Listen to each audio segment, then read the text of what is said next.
Muli tayo nagpapasalamat kay Brother Carl sa inyo pong magandang sermon na ipinagkaloob sa araw na ito. Nawa bawat isa sa atin ay natuto kung paanong ang Diyos ay palaging nariyan na kailangan natin ay binibigay niya, nagkakaloob niya. Meron po kayong katanungan sa aming mga nilatag na paksa. Sige po, kay Sister Daisy. Dalawa yung tanong ko. Isa sa'yo, isa kay Brother Carl. Yung sa unang tanong sa'yo, sabi nga, nasa Diyos ang awa, nasa tao ang gawa. At ang sabi mo, huwag kayong, mag-ipasipag kayo dun sa panalangin na gusto mo. Pero alam ng Diyos kung ano yung dapat sa'yo at yung perfect timing na para sa'yo. Ang tanong, hanggang saan ka mag-aantay kung hindi binibigay sa'yo? At kung minsan, wala ka na dun sa plano na yon, biglang ibibigay sa'yo. Nakakalito yun eh, bilang tao ka eh, di ba? Na wala ka na dun sa hinihingi mo na yun, binago mo na kasi alam mo na yun ay hindi na para sa'yo. Pero yung pala yung tamang panahon na ibibigay sa'yo. Hanggang kailan yung sinasabing antayin mo yung para sa'yo? Kasi para makamove on ka, para alam mo kung ano yung susunod na step na gagawin mo. Yung kay Brother Carl naman, meron ba Brother Carl na talata na nagsasaad na si Job ay nagbigay ng panahon na ipakilala sa mga anak at sa kanyang asawa kung sino yung Diyos na kinikilala niya. Maaari kasi, no doubt, kasi sinabi na sa Bible na He is perfect. So, siya ay perfecto sa paningin ng Panginoon, pero ang tanong, yung bang alam niya sa Diyos na sinasamba niya ay naibahagi niya sa mga anak niya at asawa? Kasi kung naibahagi at merong talata, hindi siguro gano'n ang reaction ng asawa na para isumpa niya pa yung Diyos niya, di ba? At yung 10, maaring kinuha na ng Diyos yun.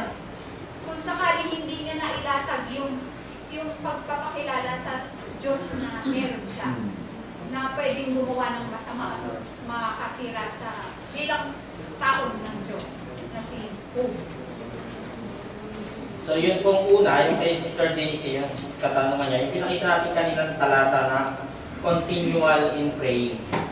Praying without ceasing. Talaga yun, hindi ko maalala yung talata yan po.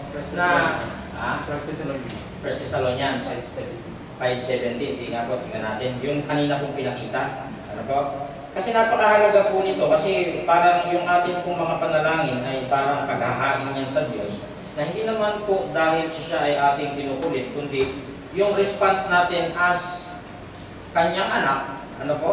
Ayun, magsipanalangin kayong walang patid. Ang pakahulugan dito ng iba ay repetition, paulit-ulit. Hindi po kasi bilang tayo ay mga nilalanga, nandoon lagi na ipinapakita natin sa Diyos na lagi kang nasa amin.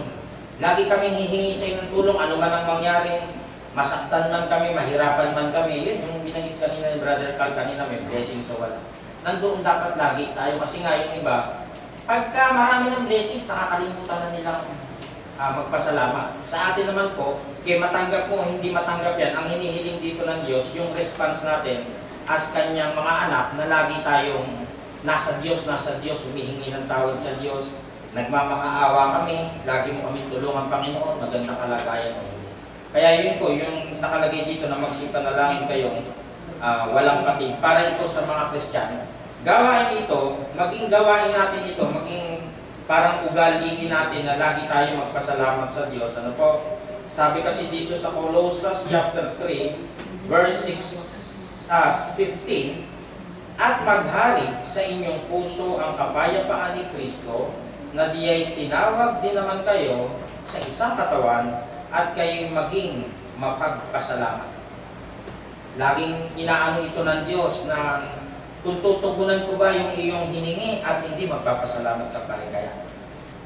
Ganun na po. So ugali ito ng isang Kristiyano na tayo ay laging magpasalamat. In everything, sabi nga, in everything, give thanks to God. Sa pantalata na ganyan, na talagang ugali na natin to. Inugali rin natin yung magpatawad. Inugali rin natin yung maging mabait sa ating kapwa, hindi natin inugali yung mang-away, manuntok. Ganon, hindi sa atin tinuro yun. May mga bagay na laging, ito kasing mga katawan natin ay isang masarap na samyo sa Diyos, ayon sa Romans chapter 12, kasama dito yung mga gawa. Ano po, sa Romans 12, nakalagay ng ganito, 12, 1, kaya nga mga kapatid, ipinamamanin ko sa inyo, alang-alang sa mga kahabagan ng Diyos, sa inyo, iharap ang inyong mga katawan na isang aing buhay, banal at kaaya-aya sa Diyos, na siya ninyong katampatang pagsamba. Kasama yung ating mga binabanggit na yan sa panalangin, yung ating mga gawa, nagiging katanggap-tanggap lalo ito sa Diyos. Na tayo ay, sa kabila ng anumang abutin ng katawan na to, na pinahiram sa atin, nandun pa rin yung ating pasasalamat sa Diyos ng walang pag-aalinlangan. E sagutin niya po o hindi. Ano po, yung mga hiniling natin o anuman yan, parang wala sa atin yung part na magtampo. Although minsan nangyayari yun, siyempre, hindi naman laging malakas ang ating pananampalataya. So kailangan natin humanap ng makakausap kung sino yung mga kapatid niya na makapagbibigay ng magandang advice, ay kausapin natin para maibigay yung anuman yung problema na yun. Kasi may nakalagay din dito na tayo laging maging handa ng sagot sa mga taong nangangailangan. Mga taong nangangailangan. Sa mga taong nangangailangan ng sagot, parang gano'n, ano po? Kailangan ito, tingnan natin kung mahanap po natin. Mahalaga kasi yun upang yung isang kapatid ay hindi mawala sa pananampalataya. Lagi natin ito maalala dapat na maging handa tayo sa mga 1 Peter 3:15, kundi upang ariing banal si Kristo na Panginoon sa inyong mga puso, na lagi kayong handa ng pagsagot sa bawat tao na humihingi sa inyo ng katuwiran tungkol sa pag-asang nasa inyo, ngunit sa kaamuan at takot. Diba? Kailangan yun. Diba? Kinapos tayo ng pananampalataya. Hanapin ko nga si Brother Jason, bro, ano mo rito? Lahat kami na mga tumatayo dito, o kung meron kayong mga best friend dito sa church, hanapin ko kaya Sister Tess. Yan. Kailangan yun, maipakita yung babasahin na yun na quotes na makapagpapalakas ng loob sa ating mga katanungan. Marami po kasi talaga tayong katanungan. At makita natin, ayon sa mga pinaksa namin, na ang Diyos tumutugon. Ano po? So doon naman, doon sa tanong niyo po kay Brother Carl, tungkol doon sa kay Job na yun. Makikita natin doon pa lang sa chapter 1, ang pinakikita po doon ayon po sa akin, yung sa aking view doon sa pinaksa ni Brother Carl, na meron doong mga pagkakasiyahan yung kanyang mga anak na parang lubos na itinababahala ni Job na umo-over ng kasiyahan.